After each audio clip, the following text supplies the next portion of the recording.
Hello and welcome back to BS Rugby, and it's time to preview Australia against England down at Twickenham HQ. A historic match over the years, and I'm very much looking forward to it. As always, if you're new here to the channel, please do hit that subscribe button down below. It's free to do. Leave a like on this video if you do go on to enjoy.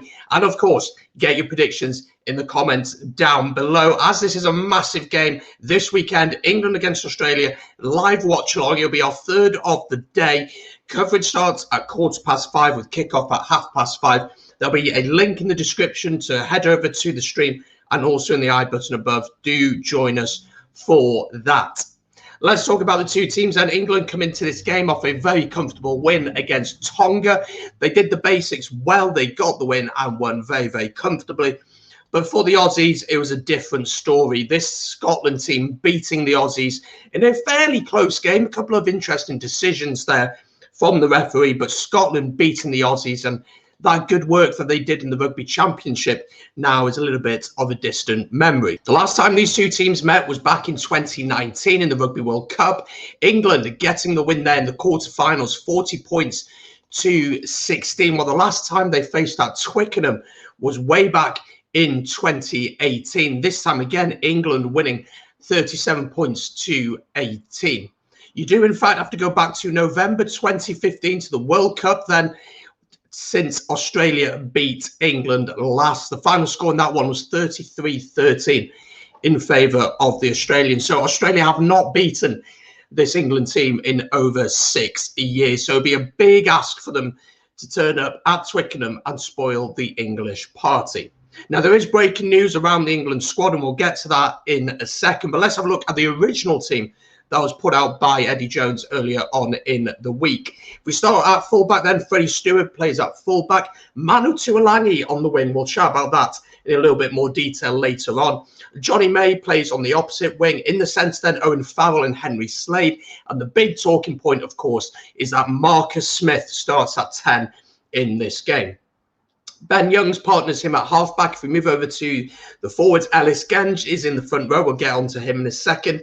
Jamie George plays at hooker with Kyle Sinclair. In the locks, then Mauro Toja and Johnny Hill. Mauro Toja, of course, will win his 50th cap this weekend, so big congratulations to him. While the back row, then you've got Courtney Lawes at 6, Sam Underhill at 7, and then Tom Curry at 8. Leaving the bench, then all the finishers, as Eddie likes to call them, of Jamie Blamer, Bevan Rodd, Will Stewart, Charlie Ewells, Alex Dombrandt, Sam Simmons, Rafi Quirk, and Max Malins. But of course, the breaking news today was this England rugby update. Ellis Genge has tested positive for COVID. This press release was released this morning.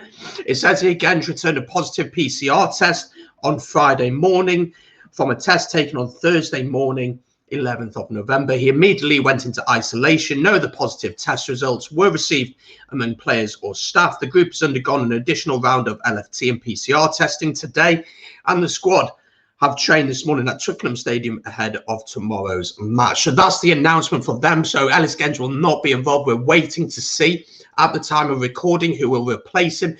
You'd expect one of the players on the bench will replace him, then someone else will come on to the bench. But it is a big blow because Ellis Genge is a fantastic ball carrier and always plays like he's got something to prove, doesn't he? So that will be a big miss, and we wish him the best recovery from the COVID. And let's talk about the Australians. This is how they line up to play against England. Angus Bell plays in the front row alongside Folau Fainga'a. James Slipper also plays there with Rory Arnold and Isaac Rodak in the locks. Rob Liatora alongside Michael Hooper and Rob Valentini is the back row. Of course, Hooper is the captain. Moving on to the backs, then Nick White plays at 9 alongside James O'Connor. On the wings, you have Tom Wright and Andrew Kellaway, with Hunter Paisami and Len Ikitau playing in the centres. Curtly Beale comes back into the starting 15, and he plays at fullback.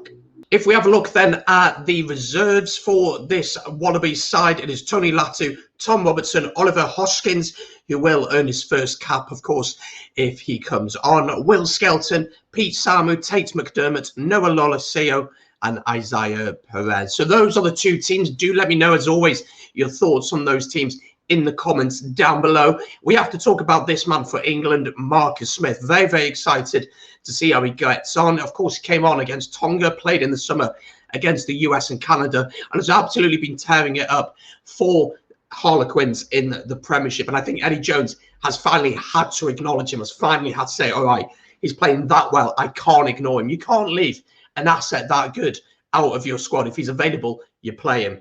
Having Favell alongside him at centre will be really good for him, I think. Just have that experience, that cool head. I'd expect Owen to Favell to keep kicking during this game, but expect Marcus Smith to really look to open the game up. Although that may suit the way that Australia want to play. Australia do want to throw the ball about. If we're talking about the number 10 for Australia, it is this man, James O'Connor. A little bit of the forgotten man of Australian rugby over the last few years, but he's come back into the frame, playing very well in Super Rugby. But at 10, does he work? Last week, I just didn't get it. I didn't see the balance working. I thought he really struggled at 10 to control the game, dictate the game. And of course, it was Quade Cooper who was there before, and he had been exceptional during the Rugby Championships. But he's decided to stay in Japan. And Samu Kerevi as well. What a player he is. He really helps them to get front ball, to get over the gain line. And they struggled with that last week against Scotland. And if you're thinking they struggled to get over the gain line against Scotland, against England, it's going to be even harder just because of the physicality of this England team. The final thing to talk about the team selections is this man, Manu Tuilagi, playing on the wing. He's done it once for England before in the past, but I thought he was fantastic against Tonga last week. Yes, you've got to take into context that it is Tonga, but he's been absolutely tearing it up when he's had a chance to play. And if he can stay injury-free, we know how good this guy can be. On the wing is interested in a physical presence against the likes of Kellaway. Will be interesting to see how he gets on in the battle of the back three. How is he going to be under the high ball? Is that something that the Aussies are going to test him on? But he's going to be a very physical presence on the wing, isn't he? He's going to be a little bit of a George North on the wing for England. How do I see this one going? Well, I think England are going to win. That's the simple way I see it. I'd be very surprised if this Australian team can go to Twickenham and win in the current state that they are. Obviously, they had a great rugby championship, but I just think the balance just doesn't look right, especially in that back row. James Slipper really struggled in the scrum, and that's one of England's strengths. And although they're losing Ellis Genge, the player that will step in will be more than capable of being competitive at this level. I expect England to use the driving maul, their power, the scrum, their set piece, just be traditionally English in this game. And I think Australia will look to expand the game, will look to spread the ball out. But I'm just not convinced by James O'Connor at 10. I'm not sure if he can dictate the play from there enough against the quality of Marcus Smith and Owen Favell. Having that playmaker will help England as well. And I expect England to win this one pretty comfortably by 10 to 15 points. But I'll be intrigued to hear what you have to say. Don't forget, just before we go, a watch along for this one live on the channel, 5:15. We'll go live with kickoff at 5:30. There'll be a link in the description. Hit that link, and there'll be a link in the I button above up there somewhere. So do click on that and join us. We're also doing watch alongs for Ireland against New Zealand, and we're doing one for Scotland against the Springboks.